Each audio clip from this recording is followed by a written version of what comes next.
और हिमाचल में भी कोरोना का जबरदस्त प्रकोप देखा जा रहा है। 24 घंटे में 43 मरीजों ने यहां पर दम तोड़ दिया है। इसके साथ ही एक दिन में 2630 नए केस सामने आए हैं। कांगड़ा में सबसे ज्यादा 717 केस सामने आए हैं। इसके साथ ही 16 लोगों की यहां पर मौत हो गई है। तो हिमाचल का हाल आपको बता रहे हैं, जहां पर रिकॉर्ड केस सामने आ रहे हैं। लेकिन इसके साथ ये बात भी सामने आ रही है कि मौत के आंकड़े भी लगातार बढ़ते जा रहे हैं। लोगों की जिंदगियां कोरोना की वजह से खत्म होती जा रही है। 24 घंटे में 43 मरीजों ने यहां पर दम तोड़ा है। एक दिन में 2630 नए केस भी सामने आए हैं। कांगड़ा की अगर बात करें तो सबसे ज्यादा हालात कांगड़ा में ही खराब है। 717 केस यहां से सामने आए हैं। इसके साथ ही 16 मरीजों की अकेले यहां पर मौत हो गई है।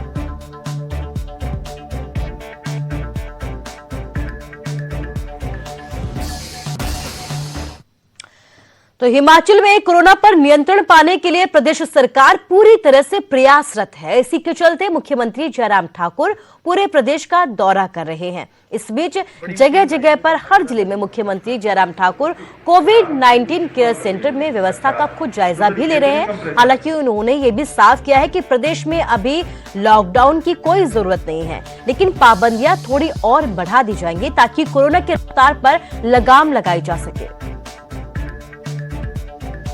की दिशा में आगे बढ़ रहे हैं। कुछ सख्तियां और होंगी, ये मान करके चलिए। अगर समाज के सहयोग की अगर बात कहें, सहयोग समाज ने बहुत दिया है, पिछले साल भी दिया है, अब की बार भी दे रहे हैं, लेकिन और ज़्यादा इसमें बहुत ज़रूरत रहेगी। अभी तक भी हमको सावधानी बरतने की और उस दृष्टि से कुछ और सख्ती करने की जरूरत पड़ेगी। जैसे हमने जैसे 50% ऑक्यूपेंसी के साथ ट्रैवलिंग बसों में की। हमने जो है वो हिमाचल प्रदेश में 4 जिलों में नाइट कर्फ्यू को भी इम्पोज किया, कोरोना कर्फ्यू। तो बात अगली खबर की करते हैं, जिसमें अब आपको कोविड की खबरें आगे भी बताएंगे। पंजाब का हाल आपको बता रहे हैं। पंजाब में कोरोना की खतरनाक रफ्तार लगातार जारी है। लगातार दूसरे दिन 157 लोगों ने दम तोड़ दिया है। लुधियाना में सबसे ज्यादा 21 लोगों की मौत हो गई है। संगरूर में भी 16 मरीजों की जान चली गई है। 24 घंटे में 6798 नए केस यहां पर रिकॉर्ड सामने आए हैं। तो लगातार पंजाब का हाल आपको बता रहे हैं। रफ्तार यहां पर कोरोना की तेजी के साथ जारी है। दूसरे दिन भी 157 लोगों की मौत हो गई है। इसके साथ ही लुधियाना में सबसे ज्यादा मौतें हुई हैं। 21 लोगों ने यहां पर दम तोड़ दिया है।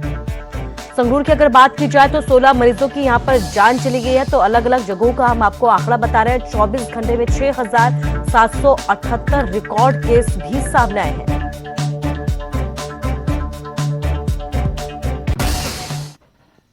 तो हरियाणा में लॉकडाउन के बाद ये कयास लगाए जा रहे थे कि जल्द ही पंजाब में भी लॉकडाउन लग जाएगा, लेकिन सीएम कैप्टन अमरिंदर सिंह ने ये साफ कर दिया है कि फिलहाल लॉकडाउन की सभी संभावनाएं से उन्होंने यहां पर इनकार किया है। पंजाब में कोरोना की चेन को तोड़ने के लिए नई गाइडलाइंस भी जारी की हैं और फिलहाल 1 हफ्ते तक इसी पर नजर रखी जाएगी।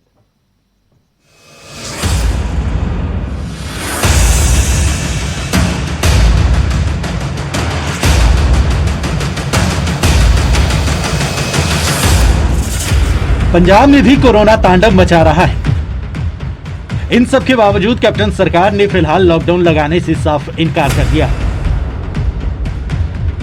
सीएम कैप्टन अमरिंदर सिंह ने कोविड रिव्यू मीटिंग की, जिसमें कोरोना के बढ़ते हालातों की समीक्षा की गई। पड़ोसी राज्य हरियाणा में लॉकडाउन लगने के बाद खुद पंजाब के स्वास्थ्य मंत्री बलबीर सिंह सिद्धू ने कोरोना पर काबू पाने के लिए लॉकडाउन की सिफारिश की थी, लेकिन सीएम कैप्टन ने स्वास्थ्य मंत्री के प्रस्ताव को खारिज कर दिया। हालांकि पंजाब में पहले के मुकाबले सख्ती ज्यादा बढ़ गई है। जिस तरह का माहौल चल रहा है उस हिसाब नाल बिना लॉकडाउन तो कोई गुजारा नहीं है और ये सानू करना पैना। एक तो लोगों की जी आवाजाही थोड़े सामने मेरे देखो, मैं इत्थे बैठा है, मैं लोगों को हथ बांधदा भाई घर तो घट डिस्टेंस रख के 2-3 बंदे अंदर आ जाओ, लेकिन लोग हट नहीं सकते। अपने दोस्तों आप पोलीटिकल बंदे साडी मजबूरियां होंदियां ने, सानू अपने वोटरां सपोर्टरां संभालना पैंदा। कोरोना की चेन तोड़ने के लिए पंजाब सरकार ने नई गाइडलाइंस जारी की है। सबसे जरूरी, अब राज्य में किसी को बिना कोरोना नेगेटिव रिपोर्ट के एंट्री नहीं मिलेगी। मतलब हवाई रास्ते, रेल या फिर सड़क के जरिए पंजाब आने वाले लोगों को बिना कोरोना नेगेटिव रिपोर्ट या फिर वैक्सीनेशन सर्टिफिकेट के सूबे में एंट्री नहीं मिलेगी।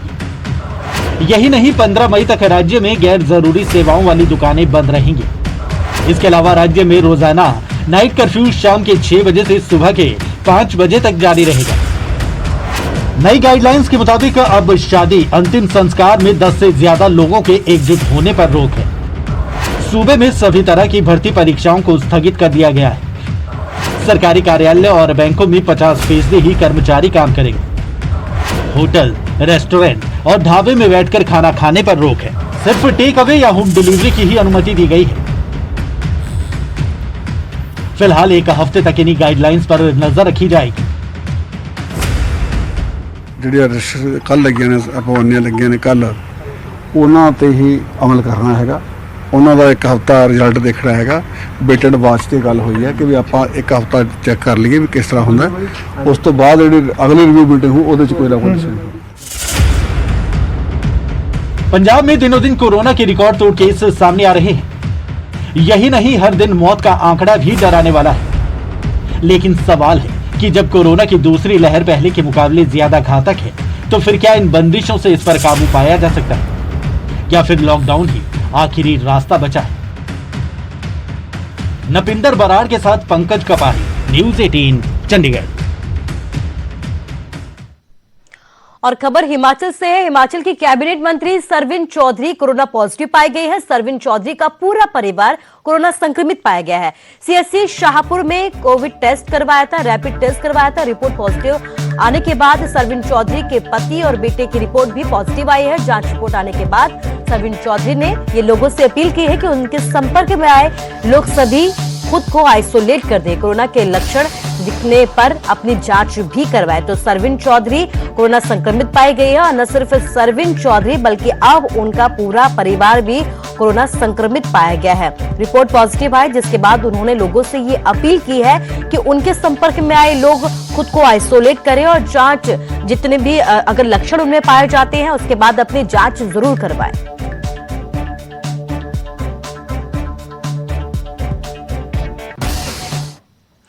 कोरोना पर काबू पाने के लिए हरियाणा में लॉकडाउन लगाया गया है, तो वहीं सीएम मनोहर लाल ताबड़तोड़ दौरे कर रहे हैं। हरियाणा के अधिकारियों के साथ बैठक की जा रही है। कोरोना की रोकथाम के लिए उठाए गए कदमों की समीक्षा की जा रही है। फतेहाबाद में सीएम मनोहर लाल ने पुलिस लाइन में अधिकारियों के साथ बैठक की। बैठक में ऑक्सीजन पर विशेष तौर पर चर्चा की गई। सीएम ने यह भी कहा कि रतिया ब्लॉक में ऑक्सीजन की कमी की बात सामने आई है। ऑक्सीजन की पूर्ति करना हमारा काम है। सीएम ने कहा कि लगातार कोरोना के आंकड़े बढ़ते जा रहे हैं, ऐसे में लोग सावधानी बरतें ताकि कोरोना को मात दी जा सके। सीएम के दौरे से नागरिक अस्पताल में लोगों को परेशानियों के सवाल पर सीएमओ ने मौके पर ही जवाब देने को कहा है। कोरोना का जो फैलाव हो रहा है उसके कारण से बहुत पेशेंट जो है अस्पतालों की तरफ आ रहे हैं। हमारा सब जगह जो इंफ्रास्ट्रक्चर है, चाहे सरकारी अस्पताल है चाहे प्राइवेट अस्पताल है, वो मजबूत कैसे किया जाए उस संदर्भ में सारी मैंने मीटिंग मिली है। विशेष तौर पर उसमें ऑक्सीजन की जो सप्लाई है इसमें कोटा हमने बढ़ा दिया है। पीछे से हमारी सप्लाई पूरी हुई है, आगे भी ठीक से लोगों को मिल जाए। अभी भी जो जानकारी मिली है कि जो व्यक्तिगत लोगों को सिलेंडर की ज़रूरत होती है उनको परेशानी हो रही है। आज हमने कहा कि डॉक्टर की प्रिस्क्रिप्शन पर उनको भी सिलेंडर दिया जाए। तो हरियाणा में 1 हफ्ते का लॉकडाउन लगाया है, जिस पर गृह एवं स्वास्थ्य मंत्री अनिल विज का यह कहना है कि लोग कोरोना निर्देशों का सख्ती से पालन नहीं कर रहे हैं, जिसकी वजह से प्रदेश में लॉकडाउन लगाना पड़ा है। पिछले कई दिनों से प्रदेश में कोरोना संक्रमण में जिस तरीके से भारी उछाल आया है, रोजाना 15,000 के करीब केस सामने आ रहे हैं। लिहाजा कोरोना की चेन को तोड़ने के लिए लॉकडाउन लगाना पड़ा है। विज ने यह भी साफ किया है कि प्रदेश में ऑक्सीजन की कमी है। हरियाणा में 300 मीट्रिक टन ऑक्सीजन की जरूरत है, जबकि उन्होंने 252 मीट्रिक टन ही ऑक्सीजन मिल रही है। हम लॉकडाउन लगाना नहीं चाहते थे। हम चाहते थे कि लोग कोरोना के जो नियम हैं उनका पालन करें, लेकिन सभी कदम उठाने के बावजूद भी लोगों ने कोरोना के नियमों की पालना नहीं की, जिसकी वजह से संक्रमण बहुत तेजी से बढ़ा। आज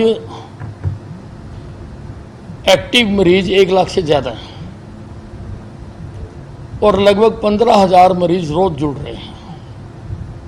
इसलिए मजबूर होकर इस चेन को तोड़ने के लिए हमने ये लॉकडाउन लगाया है। तो कोरोना के चलते हिमाचल में स्कूल कॉलेजों की परीक्षाओं को स्थगित कर दिया गया है। शिक्षण संस्थान 15 मई तक बंद किए गए हैं, मगर राज्य सरकार 10वीं और 11वीं के छात्रों को प्रमोट करने पर विचार कर रही है। इसको लेकर अभिभावकों और शिक्षकों के सुझाव लिए जा रहे हैं। इस बाबत शिक्षा मंत्री गोविंद सिंह ठाकुर का यह कहना है कि 10वीं और 11वीं के छात्रों को प्रमोट करने के फैसले पर कैबिनेट में चर्चा की जाएगी। विचार ये किया है कि फिलहाल तो जो सरकार ने तय किया है कि अब स्कूल कॉलेज इत्यादि जो 15 मई तक जो बंद रहने तो उस सब पर चलेंगे और आगामी कैबिनेट की बैठक में भी उस पर चर्चा करेंगे। और अभी तक ये है कि 10वीं और +1 के बारे में तो ये विचार है कि उनको हम प्रमोट करने की दिशा में विचार करेंगे और लोगों से भी सुझाव भी आमंत्रित किए जा रहे हैं और फिर उसके आधार पर +2 का पेपर हम कैसे कर पाएंगे उस पर कुछ सुझाव भी ले रहे हैं, तो अभी देखेंगे। लेकिन इतना जरूर है कि परीक्षा से काफ़ी दिन पहले इसकी सूचना सभी को दे देंगे ताकि बच्चों को पढ़ाई का मौका भी मिल सके।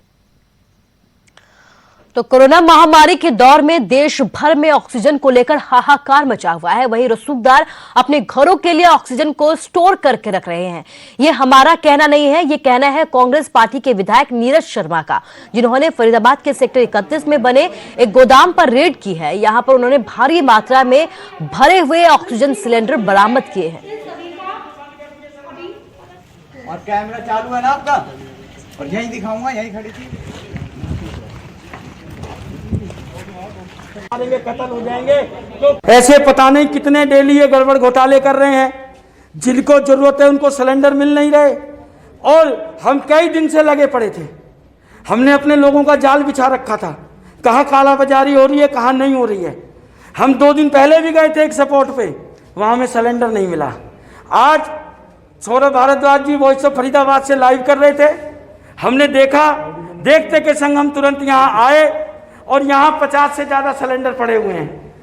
और सबसे बड़ा प्रश्न, ये आप अपना कैमरा पीछे करिए, इस गोदाम के अंदर CCTV कैमरा लगा हुआ है और इस गोदाम वाले ने सोनू लड़का जो कि सिलेंडर के लिए आया था, उसके कहने लगा जी हम तो आते इसको पहचानते नहीं, तो दूसरे ने कहा कि CC कैमरे में पता लग जाएगा। इसका मतलब इनका CC कैमरा काम भी कर रहा है और उस CC कैमरे में सारा रिकॉर्ड है। ये बात 50 सिलेंडर की नहीं है, इस एक गोदाम से हजारों सिलेंडरों की हेराफेरी हुई है और ये 1000 सिलेंडर नहीं हो सकते, ये 1000 जिंदगियां हैं आज की तारीख में। और अब खबर पानीपत से है। पानीपत में आए दिन ऑक्सीजन की समस्या के चलते कोरोना काल में मरीजों के साथ उनके परिजनों को भारी परेशानियों से गुजरना पड़ रहा है। ताजा मामला पानीपत के सोनोली रोड पर स्थित हैदराबादी अस्पताल का है, जहां मरीजों के परिजनों को ऑक्सीजन समाप्त होने की सूचना दी गई और यह कहा गया कि अस्पताल में कुछ ही वक्त के लिए ऑक्सीजन बची है, जिसके बाद परिजनों के माथे पर चिंता की लकीरें खिंच गई। परिजनों ने अस्पताल पर उन्हें गुमराह करने का आरोप भी लगाया है।